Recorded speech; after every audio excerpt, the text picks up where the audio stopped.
मैंने प्यार किया का जो दौर था जब मैं सेट पे थी तो बहुत प्यारे मोमेंट्स थे, बहुत अच्छा भी लग रहा था। मेरी प्रायोरिटी मेरी फैमिली थी, बच्चे बड़े हो रहे थे और एक माँ होने के कारण मुझे लगा कि मम्मी आपने इतना सारा वक्त हमें दिया, now is the time to live your life. तो कहते हैं सुमन जा जी ले अपनी ज़िंदगी। Hi, this is Jaya and you are watching me on Bollywood now. आज है हमारे साथ वो जिनसे ना केवल मैंने बल्कि पूरी दुनिया ने प्यार किया। Presenting the gorgeous Bhagyashree. Hi Bhagyashree. Hello. सबसे पहले तो कैसी हैं आप? मैं तो ठीक हूँ, लेकिन कैसी ही हैं आप, ये पूछ के लोग शायद जवाब लेने के लिए सुनते नहीं हैं, सिर्फ कहने के लिए कह देते हैं। And I think that is the problem which creates a lot of mental anxiety, depression. लेकिन क्योंकि कोई सुनना नहीं चाहता आप कैसे हो, इसका जवाब कोई नहीं सुनता, बस अगले क्वेश्चन के लिए जाते हैं या अपनी मन की बात कहते हैं। और ये ज़माना जो है वो शायद रियल दोस्ती, रियल फ्रेंडशिप करना भूल ही गया है। अब जैसे कि मेंटल हेल्थ के बारे में बात कर रही हैं और जो कि आज का इवेंट भी था, मैं पूछना चाहूँगी कभी आपके लाइफ में भी ऐसा हुआ होगा कि जब क्रिटिसिज्म, फीडबैक, इन सब से आप कैसे हैंडल करते हो? उसके बाद जो it hold potential mental health का पूरा बैकग्राउंड, तो उन सारी चीज़ों को कैसे आप डील करते हो या हैंडल करते हो? देखिए, सबसे इम्पॉर्टेंट बात यह है कि आजकल जो सोशल मीडिया है उसके कारण lot of mental health issues हुए हैं। लोग सोशल मीडिया देखते हैं और सोचते हैं कि हम वैसे करना चाहते हैं, वैसे बनना चाहते हैं, वैसे दिखना चाहते हैं, और इसके कारण ईर्ष्या होती है, डिप्रेशन होता है, एंग्जाइटी होती है। ये लगता है कि हम वो चीज़ कैसे अचीव कर पाएंगे, और उसके कारण टेंशन होता है। पर social media should be use just as a marketing tool. I feel marketing tool, advertising tool या एंटरटेनमेंट। अगर आप सोशल मीडिया के अराउंड आपकी पूरी ज़िंदगी रिवॉल्व करती है तो जाहिर है कि टेंशन होने ही वाला है। So I think it's very important कि सोशल मीडिया को सिर्फ एक मार्केटिंग ज़रिया या एडवर्टाइजिंग ज़रिया या एंटरटेनमेंट का ज़रिया ही माना जाए, और उसके अलावा कुछ नहीं। क्योंकि हमारी रियल लाइफ है, हमारे रियल दोस्त हैं, हमारी फैमिली है, फ्रेंड्स है, हम एक सोसाइटी में जीते हैं, हमारा काम है। अगर हम जितना वक्त सोशल मीडिया पे लगाते हैं, अगर इन सब पर वक्त लगाएं तो आई थिंक हम ज़्यादा खुश रहेंगे। अगर प्रायोरिटाइज किया करने की बात आई तो मेरे ख्याल से ये थी वन जिन्होंने हमेशा अपनी थिंग्स को, जो अपने आप को पहले प्रायोरिटाइज करती हैं, और कोई उनसे रिलेटेड कोई भी चीज़ों को, तो आपने जहाँ ब्रेक भी लिया जी, मैं उसके बारे में बात करूँगी कि how people should know what is the priorities. देखिए, सबसे पहले और सबसे इम्पॉर्टेंट चीज़ है कि क्या है जो जिससे आप खुश रहते हो, क्या है जो आपको खुशी देती है। और मेरे ख्याल से वो वही चीज़ें होती हैं जो अपनी हैं, अपनापन है और अपने लोग हैं।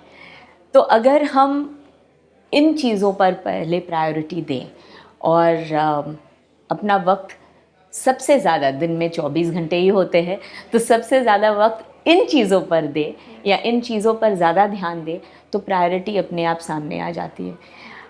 बट वाइल सेइंग दैट, मैं ये भी कहना चाहूँगी कि प्रायोरिटी डे टू डे भी बदल सकती है। और ये इम्पॉर्टेंट है कि जैसे आप सवेरे उठो तो आप दिनचर्या के हिसाब से आपकी 10 प्रायोरिटीज़ लिखें कि ये दिन में कंप्लीट करनी है। अब वो 10 में 5 चीज़ें होती है जो सुपर इम्पॉर्टेंट होती है, तो उनमें आप पहले टिक मार्क कर लें और उसके बाद ही बाकी की 5 करें। तो आई थिंक 5 चीज़ें तो हर एक इंसान दिन में पूरी कर ही सकता है। So you got your priorities. जैसे कि आपने अभी जितने पॉइंट्स बताए ना, मेरा दिमाग तुरंत आपके वो सोशल मीडिया की वो स्टोरीज़ पे गया और वो पोस्ट पे गया जहाँ पे आप ट्यूसडे टिप्स विद भी करती हैं। ठीक है, जो कि काफ़ी काफ़ी मोटिवेटिंग होता है कभी कभार में, मतलब जो पोस्ट हेल्थ से रिलेटेड होता है, और कभी कभार जो खाना बनाती है। I would like to know कि इसके पीछे आपकी टीम है या इट्स टोटली ऑर्गेनिक, आप करते हैं इतना एक्चुअली ट्यूसडे टिप कोविड के दौरान शुरू हुआ, जहाँ पर मुझे लगा कि एक तो वक्त भी था ट्यूसडे टिप्स बनाने के लिए और करने के लिए, पर उस वक्त हेल्थ सबके दिमाग और जहन में प्रायोरिटी बन गई।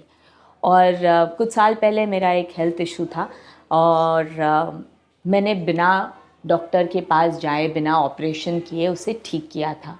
और उस वक्त मुझे ये एहसास हुआ कि अगर हम हमारे बॉडी के सिग्नल को सुने, जैसे हम लोगों की बातें सुनते हैं, सोशल मीडिया बातें सुनते हैं, लेकिन हम अपने शरीर, अपने दिमाग और अपने पेट की बात बिल्कुल नहीं सुनते, तो अगर हम वो चीज़ सुने तो हम अपनी हेल्थ ठीक कर सकते हैं। Like they say that your gut is your second brain. तो जो पेट और दिमाग का कनेक्शन है उसे जोड़े रखिए और समझिए कि पेट क्या कह रहा है और पेट को ये समझना चाहिए कि दिमाग क्या कह रहा है। अगर वो दोनों का संतुलन बना रहे तो अपनी हेल्थ भी ठीक हो जाती है। जैसे कि आप बता रहे हो और मैं अपने दिमाग में वो मैंने प्यार किया सुमन को याद कर रही हूँ, ठीक है।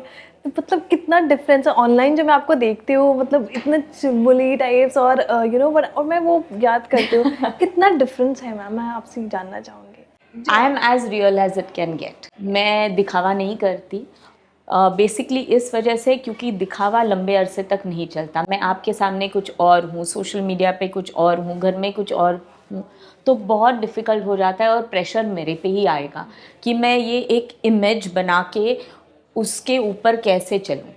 पर अगर इमेज नहीं है और मैं जो हूँ सो हूँ, तो कितना आसान हो जाता है। तो ना आपको ये सोचना पड़ता है कि मैं कल क्या बोलने वाली हूँ, क्या करने वाली हूँ। It becomes organic and it becomes natural. So I think that's who I am. Ma'am 34 years हो गया ऑलमोस्ट, मैंने प्यार किया था और उसके बाद आप वापस जब आई वही सेम प्यार आपको मिल रहा है, and you are getting lots of offers. कभी आपको उस टाइम या उस दौरान, उस बीच में कभी ऐसा फोमो हुआ, you are not there that space? I would say ज़िंदगी में कहीं कहीं हो जाता है कि यू मिस समथिंग। जैसे मैंने प्यार किया का जो दौर था, जब मैं सेट पे थी, तो बहुत प्यारे मोमेंट्स थे, बहुत अच्छा भी लग रहा था। और जब छोड़ा तब यादें तो रहती है और अच्छा भी लगता है कि कभी कभी उन यादों में गुम हो जाए, कभी लगता है कि वो दौर वापस आना चाहिए। लेकिन what helps is if you're prioritizing your life। जैसे उस वक्त मेरी प्रायोरिटी मेरी फैमिली थी, बच्चे बड़े हो रहे थे और एक माँ होने के कारण मुझे लगा कि सबसे ज़्यादा वक्त मुझे उनकी परवरिश में डालना चाहिए। और आज जब मैं अपने बच्चों को देखती हूँ तो मुझे लगता है कि वाकई वो वक्त मैंने सही गुजारा, क्योंकि आज जब बच्चे बड़े हो गए हैं वो खुद मुझे बोलते हैं कि मम्मी आपने इतना सारा वक्त हमें दिया, now is the time to live your life. तो कहते हैं सुमन जा जी ले अपनी ज़िंदगी। सो बच्चे ही मुझे प्रोत्साहन देते हैं, कहते हैं कि अब आपके जो सपने हैं, आपको जो पूरा करना है, उसके लिए हम हमेशा आपके साथ रहेंगे, आपको हेल्प करेंगे, आपको प्रोत्साहन देंगे और आपको इनकरेज करेंगे।